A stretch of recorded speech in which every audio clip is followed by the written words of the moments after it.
Darlene here. Welcome. Welcome if you're new, and welcome if you are one of my regular people. I always appreciate you being here.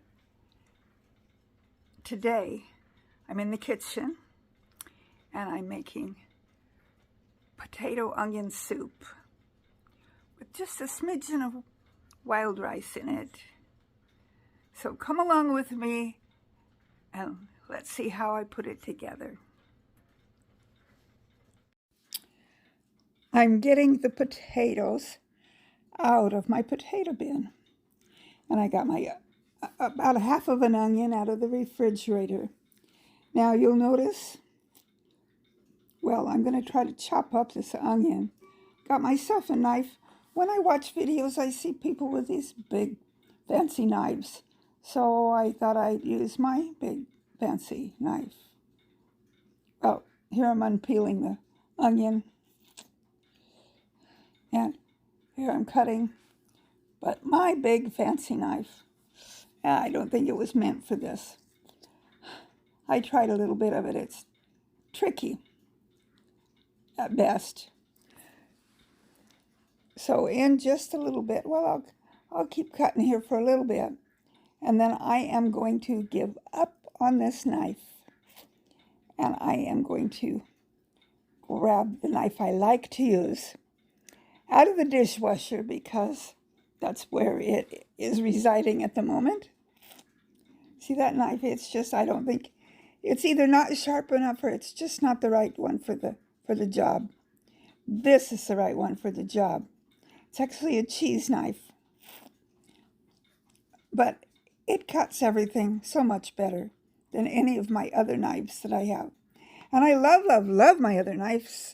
They are Cutco knives, and you can't beat Cutco knives. Well, this cheese one that I'm using is a Cutco brand cheese cutter too. All of my knives, well, I have some that are not, but the ones I use the most are the Cutco knives. And that was not sponsored. Nobody asked me to advertise Cutco for them. I just told you because that's what I use. Simple as that. Okay, so I'm cutting my onion up into small pieces. And I'm just about finished with that. And I'm going to get them into my pan. Putting them in the frying pan. I thought I'd give the onions and potatoes just a little bit of a head start before I put them in the pan that I'm going to make the soup in. So we'll put them over here on the hot burner to get them started. And I'm going to put grapeseed oil in here with them. And I don't know if you noticed or not, but I accidentally got a little more than I wanted in there. But it's okay. It did not end up being too oily. And we'll let that, okay, I'll get a spatula here. I'm going to use a wooden spatula to stir, just because I like to use this spatula. My grandson and daughter gave me a spatula and a couple of wooden spoons for Christmas, and I really like it.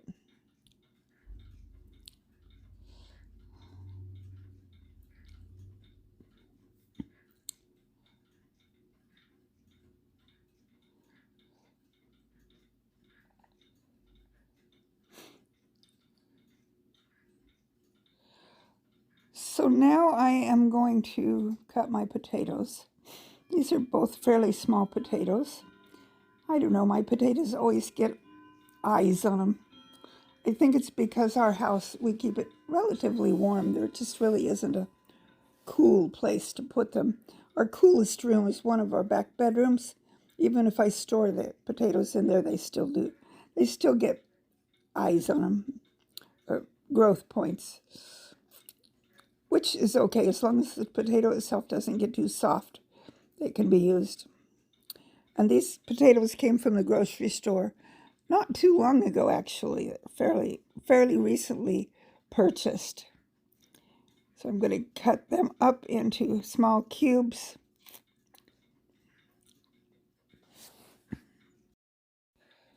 The 2 jars you see there have chocolate-covered coffee beans.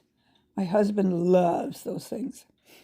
All right, I'm ready to put my potatoes over into the pan with my onions and get them stirred in.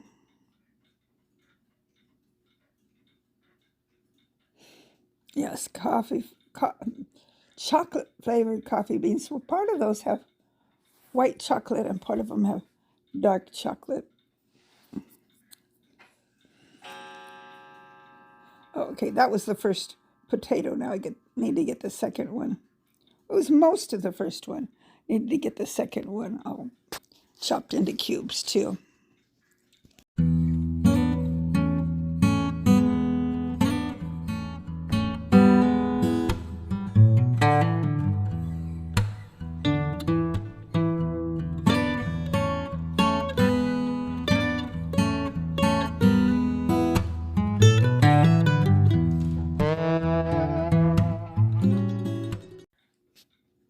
And these are ready to go in the pan. I let them cook for just a little bit, and then I'm putting them in this other kind of pan so that I can turn them all into soup. So it's nice to have, particularly the onions, kind of more done.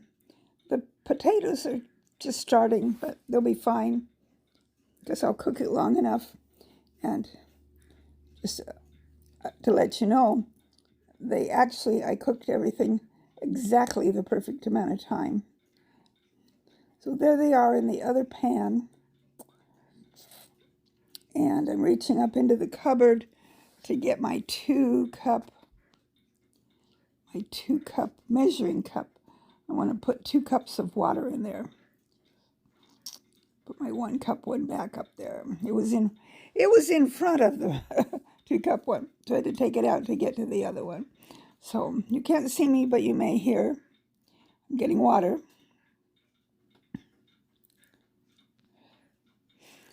And 2 cups of water it's a short 2 cups of water will go into there. And we'll give this a good stir.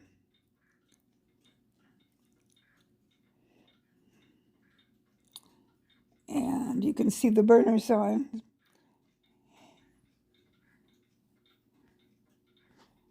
And we'll let this come to a boil.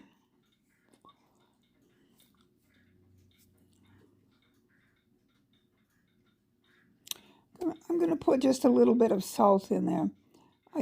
I don't know how much this is. I didn't technically measure it. Just putting a little bit. I think that's maybe about a 1/4 of a teaspoon. It ended up being just the right amount so that it wasn't too salty. But the salt did its trick. Oh, I was going to show you the nice M on the, stands for my last name, Markward. My daughter's last name is Mering, so the M stands for her last name and my last name. And I had this leftover wild rice soup mix. And it's just been sitting in the cupboard. There's not very much in here. I thought, wow, that would go okay with potatoes and onions. So I pour it in. And the white stuff that's in there with the rice just helps to thicken everything up nicely. I suspect that's flour. It's what it looked like. And it did the job that flour usually does and made my soup a good consistency, whereas the water would have made it watery. I let this cook for a while.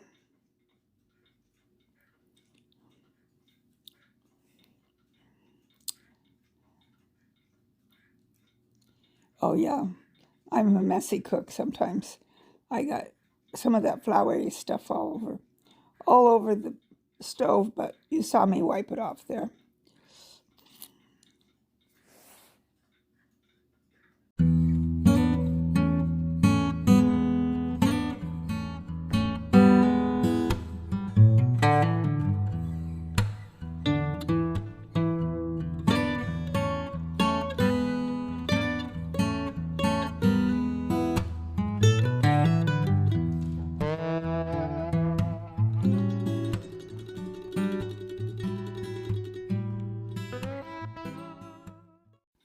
I located a lid.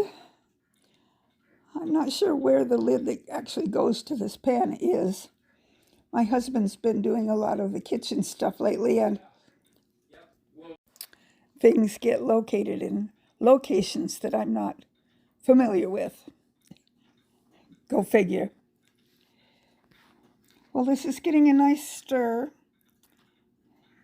You saw it was boiling pretty rapidly.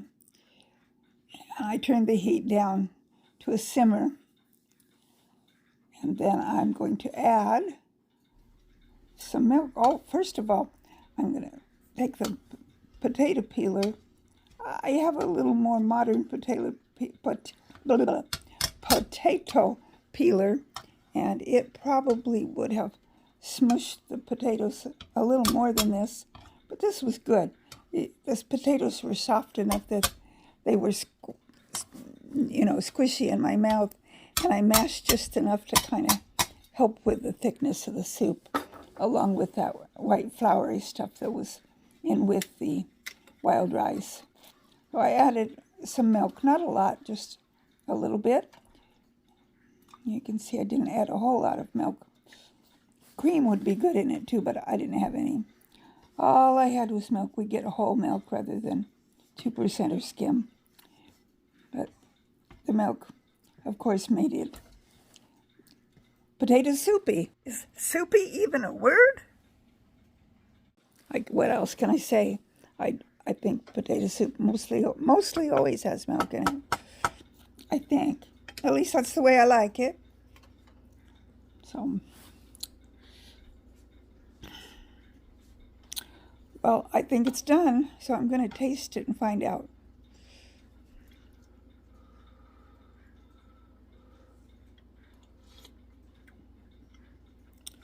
Oh, yeah. Oh, yeah. It's just the way it needs to be. Turning the stove off.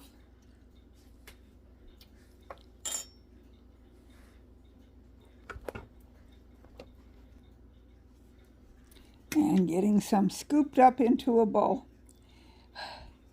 I think I must have been hungry because I ate 2 bowlfuls of this, and then I had enough to put in the refrigerator 1 more bowlful for next time I feel like to make a potato soup. Well, tomorrow or the next day probably. Well, that was fun, and if I may say so myself, quite delicious. So I hope I explained it well enough that if you want to make some soup with potatoes and onions and whatever else you want to put in there, you know how to do it. So I hope you're having a good week. I hope you're hanging on tight to God's hand. He will hang on tight to yours. May His love and blessings and warmth flow into your whole being. And as far as me and you, I will see you next time I make a video. Take care. Darlene, out.